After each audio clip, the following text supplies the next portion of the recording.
If two exponential expressions are set equal and have the same base, then the exponents must be equal as well. That is, if you have b to the mth equal b to the nth, then m and n have to be the same value. So that is, each side of an equation can be written as the exponents of some base, and the equality will remain true. So for instance, if I have 7 to the x equal to 7 to the fifth, these are both base 7, which means x equals 5. The exponents have to be equal as well. So, done. If I have 3 to the x plus 1 equals 3 to the fourth, then that tells me that the exponents have to be equal. So x plus 1 is equal to 4.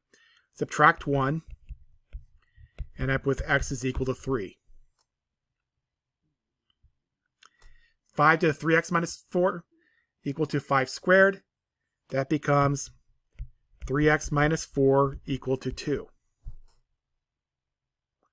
So add 4 to both sides. I have 3x is equal to 6. And divided by 3, I end up x equals 2. Where it gets a little trickier is when the bases don't match, but for this section, we will still, for our problems, we will be able to convert. So let's try to figure out what 16 is. Let's try to get these both in the same base. I have 2 to the x, and there really isn't much I can do with the left-hand side.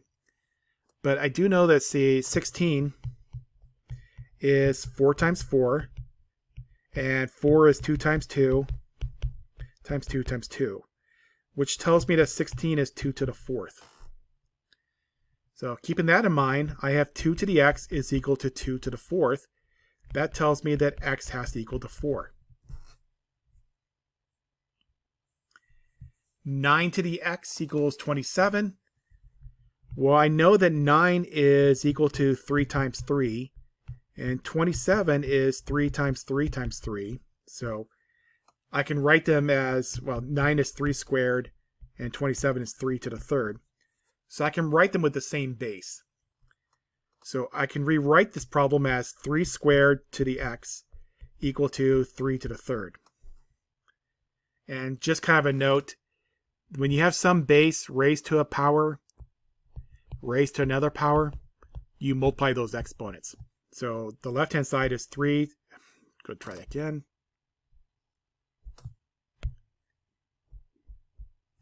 The left-hand side is 3 to the 2x. The right-hand side is 3 to the third. Now we have the same base, so the exponents have to be the same. 2x is equal to 3. Divide by 2, we have x is got to be 3 over 2.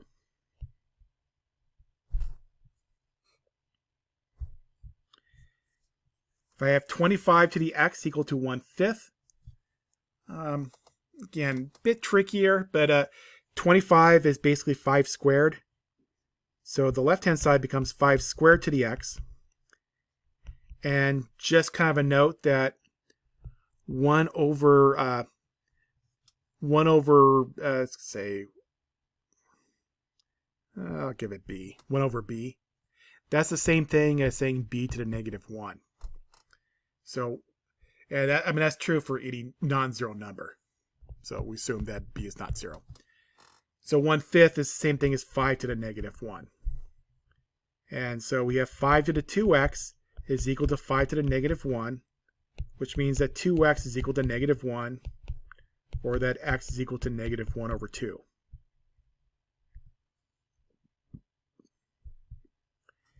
And finally, let's try to put this all together. 81 to the x plus 2 is equal to 243 to the x minus 4. Well, 81 is 9 times 9. So that's 3 times 3 times 3 times 3. So 81 is 3 to the fourth. 243, on the other hand, let's see, I can divide by 3, and I would end up with 81. And then, well, we just found that 81 is 3 to the fourth. So that means 243 is 3 to the fifth. Okay. So what we have here is 3 to the fourth times x plus 2 to the x plus 2 is equal to 3 to the fifth to the power of x minus 4. So 3 to the 4 times x plus 2 is equal to 3 to the 5 times x minus 4. And so we end up with, I'll put over here, the bases are now the same. They're both 3's. So now we set the exponents equal to each other. 4 times x plus 2 is equal to 5 times x minus 4. I would multiply, get rid of those parentheses by multiplying, distributing through the 4 and the 5. Left-hand side, 4 times x plus 4 times 2, which is 8. 5 times x, and then 5 times negative 4 is negative 20. And from there, see, I can subtract 4x from both sides. I can add 20 to both sides.